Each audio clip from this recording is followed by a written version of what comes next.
లేదా ఒక వ్యాపారవేత్తగా వెళ్ళాలని, లేదా ఒక డాక్టర్గా వెళ్ళాలని కొన్ని కోరికలు ఉంటాయి. పేరెంట్స్గా వాళ్ళ బాధ్యత వాళ్ళది, వాళ్ళ ఆలోచన వాళ్ళది. కానీ స్టూడెంట్స్గా, బిడ్డలుగా మనం ఏం చేయాలి, మన ప్రవర్తన ఎలా ఉండాలి? ఇవాళ మనం కష్టపడి మీరు ఇలా ఎంఏ ఎంకామ్ దాకా పీజీ దాకా వచ్చారంటే మీలో చాలా పట్టుదల, ఖచ్చితంగా మీరు ఏదో సాధించాలని ఈ స్టేజ్ వరకు రాగలిగారంటే గ్రేట్, మిమ్మల్ని ప్రత్యేకంగా అభినందిస్తున్నారు. కానీ ఇంతటితో అయిపోతున్న లైఫ్ ఇక్కడే స్టార్ట్ అవుతుంది. ఈ టర్నింగ్ పాయింట్లోనే మీరు చాలా జాగ్రత్తగా లైఫ్కి టర్న్ అవ్వాల్సిన టైము, ఫ్యూచర్ కూడా ప్లాన్ చేసుకోవాల్సిన టైం. మీ ఎంఏ చదివాం కదా, ఇంకా మాకేంటి ప్రపంచంలో మాకంటే ఇంకెవరు లేరు, మేము ఏదైనా చేయొచ్చు, విశాలమైన ప్రపంచంలో మా ఇష్టం అని చెప్పి అనుకుంటే ఈ సమాజంలో సాధ్యపడుతుందా చెప్పడమా? కాబట్టి స్టూడెంట్స్లో క్రమశిక్షణ చాలా ప్రాధాన్యం. చదువు ఎలాగున్నా క్రమశిక్షణ ఉండాలి. పెద్దల పట్ల మర్యాద, గౌరవం ఇవన్నీ ఉన్న వాళ్ళు ఖచ్చితంగా సెక్స్ అవుతుంది. ఇప్పుడున్న జనరేషన్లో మేము చెప్తుంటే మీకు ఈ స్పీడ్ కదా భయ, అంత హైటెక్ యుగంలో ఉన్నాం కాబట్టి అందరూ కూడా లైట్గా తీసుకోవచ్చు, లేదంటే ఏముందలే అలా చెప్తారనుకోవచ్చు. కానీ మీ ఏజ్ ప్రభావం నేను చెప్పడం తప్పు కాదు. మీ ఏజ్ మిమ్మల్ని ఆ విధంగా బ్లడ్ సర్క్యులేషన్ మిమ్మల్ని లైట్గా తీసుకునేలా ప్రశ్న పెడతాను లోపల. కానీ ఇప్పుడు తెలియదు. నేను కూడా మీకులాగే కాలేజీ స్టూడెంట్గా ఉన్న రోజుల్లో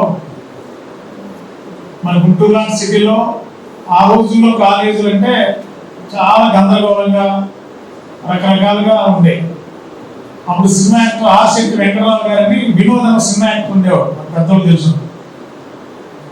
ఆయన మా డిగ్రీ కాలేజీలో ఉన్నప్పుడు ఆయన సెక్రటరీగా ఎన్నికల్లో మీ అందరం కూడా పోటీ చేసి గెలిపించిన సందర్భాల్లో వర్గ పోటీ ఇవన్నీ రకరకాలుగా ఉండేవి.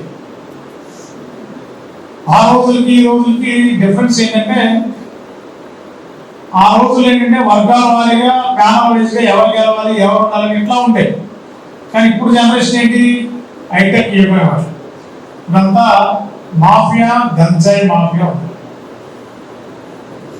ఒకప్పుడు ఏంటంటే ప్రతి ఒక్క 10th క్లాస్లోనే మేము మద్యం సేవించకపోతే ఈ సొసైటీలో నాకు వాల్యూ లేదేమో అనే రోజులు గతంలో. ఇప్పుడు అలాగా గంజాయి ప్యాకెట్స్ జైలు పెట్టి తిరిగే పరిస్థితి ఏర్పడింది ఈ సొసైటీ. ఇది బ్యాడ్ సిచ్యువేషన్. దయచేసి ఇక్కడ ఎవరికి అది లేదని నేను భావిస్తున్నాను. మరి ఎవరైనా ఉన్న వాళ్ళు ఉంటే చేయాలి. గంజాయి ఒక ప్యాకెట్ మా జేబులో, ప్రస్తుతం మీరు మాట్లాడుతున్న మా అయితే జేబులో ఉందని అన్న వాళ్ళు చేయాలి. సన్మానం చేస్తాం చక్కగా మిమ్మల్ని. Very good, excellent. నేను కూడా ఒక తండ్రిగా నా కొడుకు, నా కూతురు డాక్టర్ ఎండి చేస్తుంది హైదరాబాద్. మా కొడుకు ఇంజనీరింగ్ అయిపోయి ఇప్పుడు మా ఛానల్ ఇప్పుడు ఎంఎస్కి వెళ్ళిపోతున్నారు అమెరికాకి. నా ఎంటీవీ ఛానల్ కూడా ఆయన మేనేజింగ్ డైరెక్టర్గా ఉండి అడ్మినిస్ట్రేషన్ సిస్టమ్ అంతా చూసుకుంటాను. కానీ మీరు కూడా మాకు బిడ్డలు ఆడలే కాబట్టి మీ ఉజ్వల భవిష్యత్తుకి నేను ఇక్కడికి మన వాళ్ళు ఆహ్వానితులు పిలిచినప్పుడు ఎందుకు వచ్చారంటే, నేను ఇక్కడి నుంచి రావడానికి కింది స్థాయిలో విజయ్ గారు తెలుసు, రవి గారు తెలుసు, రాజేష్ గారు తెలుసు, మాగంటి రవీంద్రనాథ్ చౌదరి గారి యొక్క కుటుంబం, వరలక్ష్మి గారు ఆ రోజుల్లో రాజకీయాలు ఉన్న రోజు నుండి నేను జర్నలిస్ట్గా ఉన్నాను. ఒక ఎగ్జాంపుల్ చెప్తాను. నేను ఆంధ్రజ్యోతి జర్నలిస్ట్గా దెందులూరు నియోజకవర్గానికి ఉన్నప్పుడు ఎంఆర్సి భవన్ అని కేఎస్ మన పెద్ద రైల్వే స్టేషన్ ఉంటుంది, మీకు ఎవరు తెలియదు. పెద్ద రైల్వే స్టేషన్ ఇచ్చేవాడు ఉండే. అక్కడ దెందులూరు నియోజకవర్గం కాంగ్రెస్ పార్టీ మీటింగు, అప్పుడు మేడం ఎమ్మెల్యే అభ్యర్థిగా మినిస్టర్గా ఉన్నారు, స్త్రీ శిశు సంక్షేమ శాఖ మంత్రిగా ఉన్నారు. పార్టీ మీటింగ్ పెట్టారు. జర్నలిస్ట్గా మేము మిగిలిన మీడియా మిత్రులందరం వెళ్ళాము. మనం కూర్చున్నప్పుడు ఇట్లాగే మా యొక్క చెప్పలు సార్ రోజున బయట కొమ్ములు బయట వదిలేసి లోపలికి వెళ్ళి ఆ మీటింగ్ అంతా కూడా కవర్ చేసుకుని మేము బయటకు వచ్చేసరికి వచ్చిన కార్యకర్తలు ఎవరు తెలియదు కదా, ఒకరు చెప్పిన ఒకరు వేసుకెళ్ళిపోయే గందరగోళం. సరే ఏంటి మా చెప్పు కూడా మిస్ అయిపోయింది, మీడియా పరంగా మా వాళ్ళు కూడా మిస్ అయ్యి నాయ కూడా మిస్ అయ్యి. సరే మంత్రి గారికి చెప్తాం, మేడం గారు మీ మీటింగ్ వస్తే మా చెప్పులు పోయినాయి ఇక్కడ, ఇది మీ పార్టీ కార్యకర్తల డిసిప్లిన్ ఇదా అని చెప్పి క్యాజువల్ గా అంటే నేనంటే బాగా ఎఫెక్షన్ ఉండేవారు మేడము. అడిగితే వెంటనే మేడం గారు ఏమన్నారంటే, మాణిక్యరావు గారు మీరు జర్నలిస్ట్ గా ఇప్పటికే రకరకాల కథనాలు మా మీద ఆంధ్రజ్యోతిలో రాసేవాళ్ళు, ఇప్పుడు మీ చెప్పులు పని చెప్పి మమ్మల్ని ఇంకా మెయిన్ క్యాంప్ ఎక్కిస్తారు అని చెప్పి 5 సెకండ్లో విజయనగరంలో ఉన్న కోట చంద్రరావు గారి మెస్ తెలుసు కదా ఇక్కడ స్టూడెంట్స్ అందరూ, వాళ్ళ పక్కనే చెప్పుల షాప్ ఉంది. వెంటనే 5-10 నిమిషాల గ్యాప్ లో చెప్పులు ఎక్కించి మాకు ఇచ్చారు. అంటే మేము కావాలని అడగలేదు, లేదా వాళ్ళు చేయడం కాదు, అంటే ఆ రోజులో ఉన్న పద్ధతులు విధానాలు చెప్తారు ఎగ్జాంపుల్ దానికోసం. కానీ ఇప్పుడు కూడా మనం ఒక సిస్టమేటిక్ గా మమ్మల్ని పేరెంట్స్ మమ్మల్ని ప్రోత్సహించి మిమ్మల్ని ఏదో చేయాలని ఒక ఆశ ఉంటుంది, ఒక కళ ఉంటుంది, మిమ్మల్ని ఒక స్థాయిలో తీసుకెళ్ళాలి, లేదా ఒక గ్రూప్లోనో లేకపోతే ఐఏఎస్లోనో ఐపీఎస్ గానో లేకపోతే పొలిటీషియన్ గానో సంథింగ్ ఒక్కొక్క పేరెంట్స్కి ఒక ఐడియాస్ ఉన్నప్పుడు ఐడియాస్ మీరు అందరూ ఖచ్చితంగా వాళ్ళ ఆలోచనకు అనుగుణంగా మీరు ఈవేళ మీరున్న డ్రెస్ కోడ్ కానీ మీరు వచ్చిన విధానంలో మీరు ఇక్కడ వరకు రాగలిగారంటే మీ తల్లిదండ్రులు మీ పట్ల ఎంత కష్టపడితే వాళ్ళు తింటున్నారు తినడం లేదు ఏం చేస్తున్నారో మీకు తెలియదు, ఆ పెయిన్ మీకు తెలియదు. కానీ వాళ్ళు చేసిన దానికి మీరు కష్టపడి చదివి ప్రయోజకులైతే సిఆర్ఎడ్డి విద్యా సంస్థలు అంటే ఆంధ్ర రాష్ట్రం కాదు ఉమ్మడి ఆంధ్రప్రదేశ్ కానీ పక్క రాష్ట్రాలు కూడా ఒక పెద్ద పేరు. ఇప్పటికీ కూడా కోస్టల్ కాలనీ ఉండేది, కోస్టల్ కాలనీ కాలగొట్టి రోడ్డు, ఇప్పుడంటే మినీ బైపాస్ రోడ్ అయ్యింది. మరి ఆ రోజుల్లో మేమందరం అక్కడ ఫ్రెండ్స్ అందరూ కూడా గ్రూప్ వన్ ప్రిపేర్ అవుతూ రూమ్ తీసుకుంటేవాళ్ళు, లా స్టూడెంట్స్ అందరూ ఉండేవాళ్ళు లా కాలేజీలో. ఆ రోజుల్లో ట్రాక్ దాటి పిల్లలు వెళ్ళేవాళ్ళు, నైట్ టైము ఇతర జిల్లాల నుంచి లా చేసే స్టూడెంట్స్. కోస్టల్ కాలనీ లోపల అన్ని హాస్టల్సే ఉంటాయి. మేము రూమ్ తీసి అక్కడ ఉన్న రోజులు అక్కడ కూడా స్టూడెంట్స్ అందరూ రకరకాలుగా నైట్ 10 దాటితే రైల్వే ట్రాక్, ఇప్పుడున్న రైల్వే ట్రాక్ డౌన్లోనే రైలు పట్టాల మీద కూర్చుని నైట్ 1 గంటలకి కుటుంబాలు లా చేసే స్టూడెంట్సే వస్తూ హాస్టల్లో మెస్ చేసేసి వెంటనే వస్తూ ఇక్కడికి మధ్య సేఫ్టీ బార్డర్ తెచ్చుకుంటారు. మాలాంటి వాళ్ళు కూడా ఆ రోజు ఏం చెప్పారు అంటే స్టూడెంట్స్కి ఇతర జిల్లాలకు వచ్చి ఎట్లాగే వస్తే వాళ్ళకి చెప్పాం, నువ్వు ఏదో జిల్లా శ్రీకాకుళం జిల్లా నుంచో లేకపోతే గుంటూరు జిల్లా నుంచో లేకపోతే ఎక్కడో ప్రకాశం జిల్లా నుంచి లా చేస్తున్నావు, ఇవాళ నీ తల్లిదండ్రులు ఇక్కడ ఎందుకు పంపించారు, నువ్వు ఒక న్యాయవాదిగా ఒక మంచి పేరు తీసుకుని ఈ కుటుంబానికి నీ ఉజ్వల భవిష్యత్తు బాగుండాలని తీసుకొచ్చారు కదా, నువ్వు చేసే పనిని చెప్పిన స్టూడెంట్స్ అందరూ కూడా కూర్చొని నాలాంటి వ్యక్తి కూర్చోబెట్టాలని క్లాస్ తీసుకుంటే వాళ్ళు తర్వాత మానేస్తారు ఆటోమేటిక్గా. ఈవేళ హైకోర్టులో లీడింగ్ లాయర్స్ ఈవేళ మాతో టచ్లో ఉన్నారు ఇప్పుడు కూడా. ఆంధ్రప్రదేశ్ హైకోర్టులో అదేవిధంగా తెలంగాణ హైదరాబాద్ స్టేట్ అయిన లీడింగ్ లాయర్స్ వాళ్ళు ₹1,00,00,000 సంపాదిస్తారు. మరి ఆ రోజే యాదృచ్ఛికంగా నాకు ఏ అవార్డు లేదు, ఆ రోజు ఈ రోజు వరకు లేదు, ఇప్పటికైతే లేదు, రేపేంటే నా చేతిలో లేదు. నేను ఎందుకు చెప్పాను నాకు తెలియదు. మరి వీళ్ళు అతను ₹1,00,00,000 సంపాదించి హైదరాబాద్లో మంచి బిజినెస్ పర్సన్ అయితే ఒక లాయర్గా, అసలు ఆయన లాయర్గా దగ్గరికి వెళ్తే ఆయన దగ్గరికి వెళ్తే క్యూ ఉంటారు క్లయింట్స్, పెద్ద క్లయింట్స్. ఆ రోజు మేము చెప్పలేదు అనుకోండి, అతను అదే వ్యసనానికి అలవాటు పడి ఉంటే వాళ్ళు అలా ఉండేవాడా. కాబట్టి చెప్పింది వినడం అలవాటు చేసుకున్న వాళ్ళు ఖచ్చితంగా మీకు లైఫ్ అయితే ఖచ్చితంగా ఉంటుంది. ఇవాళ మీకు లైట్గా తీసుకోవచ్చు, కానీ భవిష్యత్తులో ఫలానా వ్యక్తి ఫలానా వాళ్ళు పర్టికులర్ విషయంలో వచ్చారు కాలేజీ చెప్పారంటే అది మీకు ఒక మంచి గుడ్ వర్డ్స్గా ఉపయోగపడాలి. ఎందుకంటే మేము చెప్పాను కూడా, సార్ చెప్పినా మేము చెప్పినా కాలేజీ యాజమాన్యం మీ అడ్మినిస్ట్రేషన్ సిస్టమ్ అంతా చెప్పినా కూడా మీకోసమే గంటల కొద్దీ వాళ్ళ శక్తిని ఎనర్జీ కూడా తీసుకొని మీకు చెప్తున్నారంటే మీకోసం మీరు బాగుండాలి, మీరు సమాజాన్ని మిమ్మల్ని సమాజంగా డెవలప్ కావాలనే కాన్సెప్ట్ ఉంటుంది. కాబట్టి నేను జర్నలిస్ట్గా 35 ఏళ్ల క్రితం ఒక చిన్న స్థాయి నుంచి వచ్చాను. ఈరోజు నేను రాష్ట్ర స్థాయిలో ఒక గుర్తింపు కలిగిన జర్నలిస్ట్గా ఉండగలిగానంటే నాలో డిసిప్లిన్ అలవాటు చేసుకున్న మా మీడియాలో కూడా చాలామంది రకరకాల అలవాట్లు ఉన్న వాళ్ళు ఉంటారు, లేరని నేను చెప్పను. బాగున్న వాళ్ళు ఒక పొజిషన్కి వస్తారు, అలవాట్లు ఉన్నవాళ్ళు అక్కడే ఉంటారు. నేను అక్కడ లేను. మీ దగ్గర మాట్లాడే స్థాయికి నేను వచ్చానంటే నాలో నేను కొన్ని అలవాట్లు చేసుకుని ఈ సమాజం పట్ల మన కమిట్మెంట్ ఏంటి, నన్ను నమ్ముకున్న నా తల్లిదండ్రులకి నేను ఎలా ఉండాలి, నా బిడ్డలకి నేను తండ్రిగా మార్గదర్శకులుగా ఉంటే నా బిడ్డల భవిష్యత్తు ఏంటి, ఇవన్నీ క్యాల్కులేట్ చేసుకోవాలి మనిషి. ఇప్పుడు ఎవరో మనకు ఏజ్ వచ్చిందా ఎవరు చెప్పలేము. మనం ఆలోచించుకుని మన భవిష్యత్తు ఉజ్వల భవిష్యత్తుకి నిలబడగలిగితేనే ఖచ్చితంగా మీరు ఎంతమంది మా ఏజ్ ఇంకా 10 ఏళ్ళు మా ఉంటే యాక్టివ్గా ఉండాలి అనుకుందాం. ఈ 10 ఏళ్ళలో మీలో ఒక మంచి స్టేజ్ ఉన్న వాళ్ళు ఉండొచ్చు, ఐఏఎస్ అవ్వచ్చు, ఐపీఎస్ అవ్వచ్చు, లేకపోతే మీరే ఎమ్మెల్యేలు మంత్రులు అవ్వచ్చు, చెప్పలేము. అవన్నీ రావాలంటే మీలో మీ యొక్క అలవాట్లో కానీ పద్ధతిలో కానీ అన్నీ కూడా డిసిప్లిన్ సిస్టమ్ అలవాటు చేసుకున్నాము ఉన్న రోజుల్లో సక్సెస్ అవుతారు. ఎవరు కూడా వాళ్ళందరూ కష్టపడితేనే అయ్యారు. ఇంట్లో కూర్చుంటేనో లేకపోతే సరదాగా రోడ్ల మీద మనలాగా అలా తిరిగేస్తే ఆ స్థాయి కాదు. కాబట్టి ఈ రోజు వేళ మనం ఇంతమందికి చేరేవంటే ఖచ్చితంగా వాళ్ళే మనకు మార్గదర్శనం. కాబట్టి కొన్ని చోట్ల చెప్పేవాళ్ళు లేక వ్యవస్థ పాడైపోయింది. చెప్పేవాళ్ళు ఉంటే కొంతన్నా పెట్టదనుకో.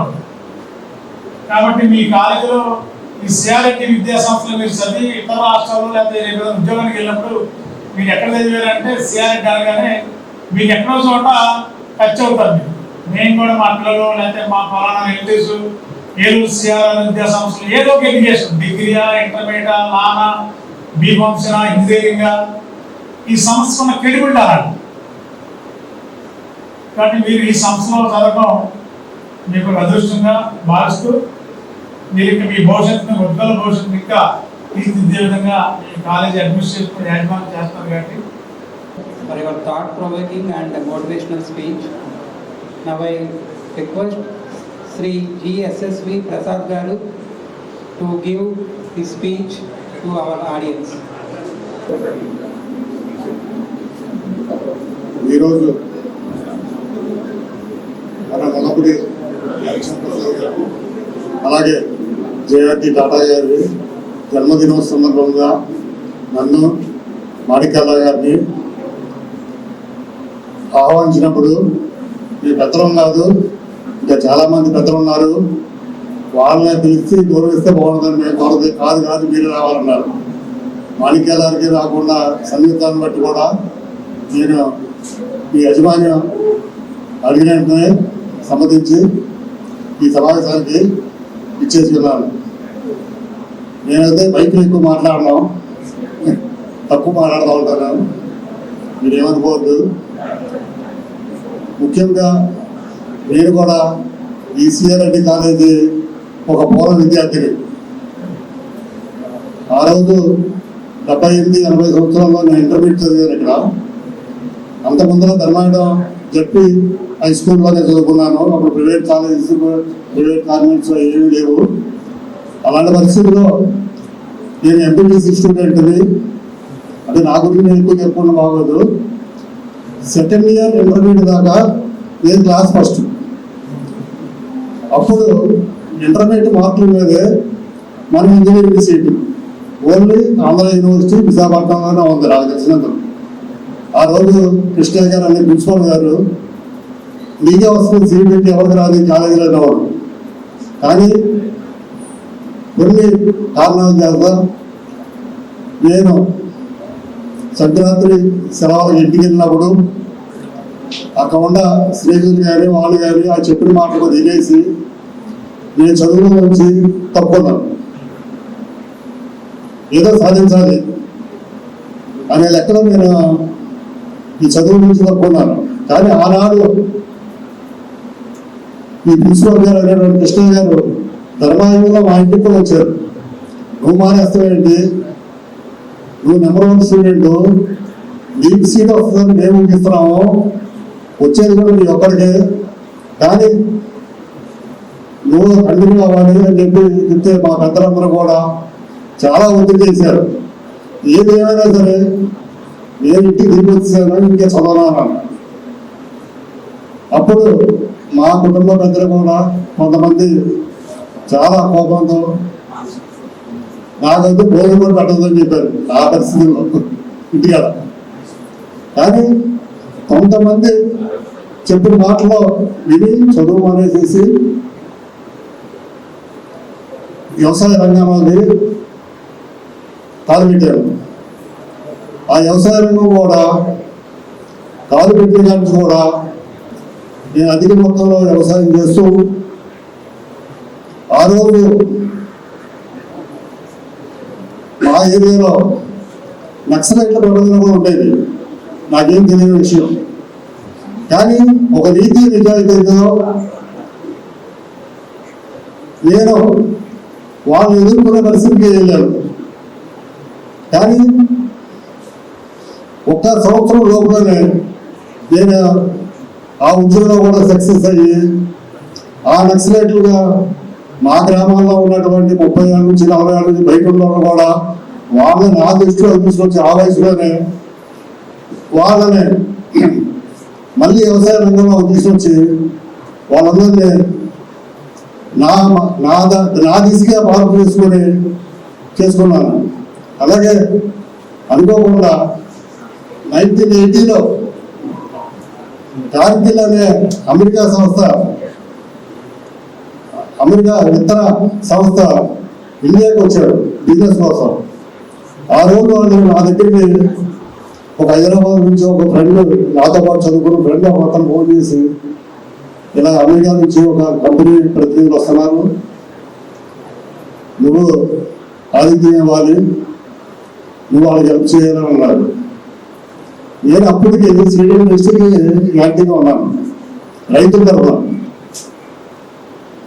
అప్పుడున్న పరిస్థితులను బట్టి నేను వ్యతిరేకంగా ఉన్నాను. కాదు నేను దానికి వ్యతిరేకంగా ఉన్నాను, నేను వాళ్ళతో ప్రయాణించాలంటే కాదు వస్తున్నారు ప్రయాణించాలన్నారు. అక్కడి నుంచి సీడ్ ఇండస్ట్రీలో నా గురించి ఎక్కువ చెప్పుకోవడం కాదు, ఒక పితామహుడిగానే ఈ రోజు దాకా ఉన్నాను. కానీ ఎప్పుడు కూడా ₹1 అనేది అనవసరంగా ఎవరి దగ్గర నుంచి ఆశించలేదు. కానీ ఆ రోజు ఆ సంస్థ ఏజీ ఎంఎస్సీ గోల్డ్ మెడలిస్ట్ని 6 అపాయింట్ చేశారు బెంగళూరులో ఇంటర్వ్యూలో. 6 అపాయింట్ చేసి ఆ రోజు సెల్ ఫోన్స్ లేవు, ఇంత టెక్నాలజీ లేదు, కంప్యూటర్స్ లేవు. వెళ్ళి అప్పటికే నేను ఆ కంపెనీలో ఒక కోఆర్డినేటర్గా వర్క్ చేస్తున్నాను. వెళ్ళి మాకు పెద్దబాబు అనేవాడు ఏరుగా ఉన్నాడు, మీకు 6 రోజులు ట్రైన్ ఇస్తాము, 6 రోజులు అతను పట్టుకుని మీరు అతనితో మాట్లాడి ఈ కంపెనీలో ఉద్యోగం చేయగలుగుతారనుకుంటే కంటిన్యూ అవ్వండి, లేదంటే వెళ్ళిపోండి అన్నారంట. వాళ్ళ 6 ఇన్స్ట్రుమెంట్ చేసి నన్ను కలిసి, నేను ఉదయం 6 గంటలకు వెళ్తే రాత్రి 12 గంటలకు వచ్చేవాడిని, అంత శ్రమించేవాడిని కంపెనీ కోసం. కానీ ఆ టైంలో కూడా నాకు కోసం వెయిట్ చేసి పట్టుకుని నాతో మాట్లాడి అందరూ కూడా ఉద్యోగంలో జాయిన్ అయ్యారు. ఎందుకంటే ఎంత చెప్తున్నానో మీ భవిష్యత్తు మీ చేతిలో ఉంది, ఎవరి చేతిలో లేదు. యాక్చువల్గా చెప్పాలి ముక్కలో నాకు తెలిసినది. ఆ రోజు 6 కూడా కష్టపడి పనిచేశారు. ఏజీ ఎంఎస్సీ గోల్డ్ మెడలిస్టులు అందరూ కూడా 6. అందరూ తెలుగు వాళ్ళే. బాపట్ల కాలేజీలో గోల్డ్ మెడలిస్ట్ తీసుకున్నవాళ్ళు 6 కూడా. కానీ కొంచెం తొందరపాటు నిర్ణయాలు కొంతమంది తొందరగా తీసుకుంటారు. దాంట్లో ఏమైందంటే ఒక 4 1 ఇయర్లోనే ఈ ఉద్యోగం మేము చేయలేము, ఈ పొలాలను పెరగలేము, మేము గోల్డ్ మెడలిస్టులు అని 4 తప్పుకున్నారు. వాళ్ళు ఎక్కడ ఉన్నారంటే వాళ్ళు కూడా మామూలు సామాన్య జీవితంలాగా ఉన్నారు. కానీ దాంట్లో ఇందులో బాగా కష్టపడి 3 సంవత్సరాలు పనిచేశారు. నిజంగా చెప్పాలంటే మల్టీనేషనల్ కంపెనీస్ చాలా వర్క్ చేపిస్తాయి. ఈ రోజు అందులో ఒక ఆయన ఉంటే విజయవాడ నేటివ్ ప్లేస్, వాళ్ళ తల్లిదండ్రులు కూడా హై స్కూల్ నేషనల్లో, వాళ్ళకి వ్యవసాయ రంగం తెలియదు వాళ్ళ కుటుంబాలకి, కానీ ఆ రంగం ఎంచుకొని చదువుకున్నాడు ఆ కుర్రోడు. ఈ రోజు నిజంగా చెప్పాలంటే 18 కంట్రీస్కి లీడ్, 18 కంట్రీస్కి. లాస్ట్ ఇయర్ ఆయన వస్తే కనీసం ఇప్పుడే 18 మంది పిఏలు, 18 కంట్రీస్ నుంచి 18 పిఏలు ఉన్నారు. కానీ సామాన్యంగా ఉంటాడు, చాలా నిదానం. ఎందుకంటే నిదానం ప్రధానం. ఇప్పుడు కూడా నోట్లో నుంచి ఒక మాట రావాలంటే చక్కగా నిదానంగా మాట్లాడి నిదానంగా చెప్తాడు. మార్నింగ్ 9:30 ఫ్లైట్కి జనవరి వచ్చాడు. డైరెక్ట్గా మా ఇంటికి వచ్చాడు, మాట్లాడాము, కూర్చున్నాము. సాయంకాలం ఆ టీం ఉన్నారు, అందరం మాట్లాడాము. సాయంకాలం మళ్ళీ 8:30 ఫ్లైట్కి ఆయన హైదరాబాద్ వెళ్ళిపోవాలి. ఫాదర్ని మదర్ని కలవలేదు కాబట్టి 5 సంవత్సరాలు అయింది. ఫాదర్ని మదర్ని కొంతమంది ఇండియాలో ఉన్న ఎంప్లాయీస్ కారు తీసుకెళ్ళి వాళ్ళు ఎయిర్పోర్ట్కి తీసుకొచ్చారు, ఎయిర్పోర్ట్లో కలిసారు. అంటే అంత బిజీగా అంత ఉన్నత స్థానంలో వెళ్ళాడు. ఉన్నా సరే ఎందుకంటే అంత ఏం చెప్తున్నాడంటే ఒక వ్యక్తి గురించి ప్రతి విషయం కూడా మనం నిర్ణయం తీసుకున్నప్పుడు మన ఫాదర్ ఏం చెప్తున్నారు, మన మదర్ ఏం చెప్తున్నారు, మన కుటుంబ పరిచయాలు ఏం చెప్తున్నారు, మన రిలేషన్స్ ఏం చెప్తున్నారు అనేది గ్రహించి దాన్ని ఆచరణలో తీసుకుంటే రేపొద్దున మీరు కూడా ఉన్నతమైన శిఖరానికి ఎదగాలని చెప్పి ఈ ఉదాహరణ చెప్పారు. ఏ విషయంలో కూడా ఎప్పుడు కూడా కంగారు పడకూడదు. ఏ ఉద్యోగంలో ఉండొచ్చు మనం, కానీ ఆ ఉద్యోగంలో ఆ ఉద్యోగ పాత్రనే నిర్వర్తించాలి. అంతే తప్ప 10 దాంట్లో మనం ఏంటంటే సక్సెస్ అవ్వం. ఈరోజు అనుకోకుండా నాకు ఆ రోజు నేను కొద్దిగా మీలాగా పీజీ చదువుకుంటే నేను ఇతర దేశాల్లో కూడా ఇండస్ట్రీ స్థాపించేవాడిని. నా సహకారంతో కొంతమంది స్థాపించారు కూడా. ఇప్పుడు కూడా వాళ్ళు ఉన్నత స్థానంలో ఉన్నారు, వాళ్ళని చూసుకోవాలి. నేను ఇండియా లెవెల్గా ఉండిపోయాను, ఎందుకంటే చదువు పూర్తిగా ఆ రోజు పూర్తి చేయలేకపోయాను. అందుకని మీరు కూడా ఈ రోజు పీజీ దాకా వచ్చారు కాబట్టి ఈ రెస్ట్ మీ భవిష్యత్తు నాకు తెలిసినంత వరకు ఇంటర్వ్యూస్, జాబ్స్ వీటికి అటెండ్ అవ్వాలి. వాటిలో ఏంటంటే మనం స్థాయి శక్తులు మన ఇంటర్వ్యూస్ తెప్పించి మన ఉద్యోగం పొంది మళ్ళీ ఈ దాకా తీసుకొచ్చిన తల్లిదండ్రులకి అందరికీ కూడా ఉపయోగపడుతూ మన భవిష్యత్తుని ఉజ్వలంగా ఉంచుకోవాలని చెప్పి మిమ్మల్ని అందరినీ సభాపంగా కోరుచున్నాను. Thank you sir. చక్కగా మీ అవార్డ్స్ చూపించారు సార్. నేను చదివిన దాంట్లో చాలా ఎక్సలెంట్గా ఉంది. సర్టిఫికేట్ తీసుకున్న వాళ్ళు తీసుకోని వాళ్ళు కూడా అలాగే మీ ఎఫర్ట్ ఉండేలా నెక్స్ట్ టైం ఇంకా పెట్టడానికి ఉండేలా ప్రయత్నించండి. దాంట్లో నేను టైం లాగా అన్ని చదవదు కానీ ఇప్పుడు చదివాను. చాలా వాల్యుబుల్ పాయింట్స్ పెట్టారు మీరు. నిజంగా నాకు తెలిసి వీళ్ళంతా మీ వాళ్ళు ఇప్పుడు సివిల్స్లో కూడా మంచి ఎక్స్పెక్టేషన్. లెటరింగ్ చూస్తే ఇంగ్లీష్ లెటరింగ్ చూస్తే బాగుంది, చాలా బాగుంది. అలా మీకు అలా నెక్స్ట్ అందరూ కూడా అలా ప్రిపేర్ అవ్వాలని చెప్పి కోరుకుంటున్నాను. అందరికీ ఆల్ ది బెస్ట్. తర్వాత ఒక చిన్న పాయింట్, ఇది సార్ విన్నారుగా, సార్ చెప్పారు ఇందాక, వెరీ సింపుల్. చంద్రబాబు నాయుడు గారి దగ్గరికి డైరెక్ట్గా వెళ్ళి ఇలాగే కూర్చొని మాట్లాడగల స్టేజ్, ఇంత డైరెక్ట్గా వెళ్ళగల నాయకుడు. కానీ మన దగ్గర ఎలా ఉన్నప్పుడు వెరీ వెరీ సింపుల్ సిట్. కాబట్టి లో ప్రొఫైల్ అనేది ప్రతి ఒక్కరు అలవాటు చేస్తారు. అంటే లో ప్రొఫైల్ అయితే ఇంకా పైకి ఎదుగుతారు. కాబట్టి సారు చాలా విషయాలు తగ్గించి మాట్లాడారు. కానీ సార్ గురించి మాకు తెలుసు కాబట్టి ఎందుకు చెప్పాల్సి వస్తుంది. పొలిటికల్గా కానీ వాళ్ళ కాన్ఫరెన్స్ సింతలపూడి కాన్ఫరెన్స్లో కానీ ఎమ్మెల్యేలు రాజకీయ పరంగా ఎవరైనా ఆ కాన్ఫరెన్స్లో ఎమ్మెల్యే అవ్వాలంటే సార్ దగ్గరికి వెళ్ళి సార్ కోఆర్డినేషన్ సార్ బ్లెస్సింగ్ తీసుకుని వెళ్ళాలి. అంటే దాని ఉద్దేశం ఏంటి, పెద్ద మనిషి అందరికీ సపోర్టర్గా మంచికి ప్రయారిటీ ఇస్తారు. కాబట్టి అలాంటి వ్యక్తులు మరి మన కాలేజీకి వాళ్ళు ఈ ఫంక్షన్ రావడం, మరి మేనేజ్మెంట్ అది మన విజయ్ గారికి రాజేష్ గారికి ఎందుకు థాట్ వచ్చిందో మాకు తెలియదు. విజయ్ గారు ఎందుకు థాట్ వచ్చిందో తెలియదు. సార్ పిలిచారు అనగా నేను అడిగాను మిమ్మల్ని ఎవరు పిలుస్తున్నారు అనగానే సార్ వస్తున్నారని చెప్పాను. కానీ నేను వెంటనే నేను కూడా వస్తానని చెప్పి ఒక్కదాన్ని నేను రానులే అని చెప్పి అన్నాను. పలానా పెద్దబాబు గారు అనగానే ఫోన్లే పెద్దబాబు గారితో చాలా కాలం అయింది, ఈ విధంగా డయాస్ మీద షేర్ చేసుకున్నాను, దీంతో రాగలిగాం. మరి వెరీ వెరీ హ్యాపీ. మీ అందరికీ మరొకసారి ఇన్వైటీస్కి, అడ్మినిస్ట్రేషన్ టీమ్కి, పర్టికులర్గా స్టూడెంట్స్ అందరూ కూడా ప్రత్యేకంగా ధన్యవాదాలు తెలియజేస్తూ, ఈ ప్రోగ్రామ్ అంతా కూడా మీకు యూట్యూబ్లోకి వెళ్ళి MTV తెలుగు అని కొట్టండి, దాంట్లో ప్రోగ్రామ్ వస్తుంది, చూసుకున్న 1 అవర్లో మీకు టెలికాస్ట్ అవుతుంది. కాబట్టి ఇంకా మీరు ఇంకా బాగుండాలి, మీ మంచి మెరిట్స్లో మేము రావాలి. ఆ అవకాశం ఎవరు తీసుకుంటారో చూసుకోండి. మీరు MA, PC, M.Com అయిపోయిన తర్వాత ఏదైనా జాబ్ గ్రూప్ 1లోనో లేకపోతే ఒక మంచి జాబ్లోనో మీరు సెలెక్ట్ అయ్యి ఒక మంచి అకేషన్, మంచి ఫంక్షన్ పెట్టుకున్నప్పుడు సార్ అడ్రస్ మా అడ్రస్ సార్ అన్నది తెలుసుకుని మీరు ఏ ఊరిలో ఉన్నా వస్తాం, మిమ్మల్ని అభినందిస్తారు. ఇవాళ ఎలా చూసి ఆ రోజు అలా చూస్తే అందుకంటే ఆనందం అవకాశం తీసుకోండి.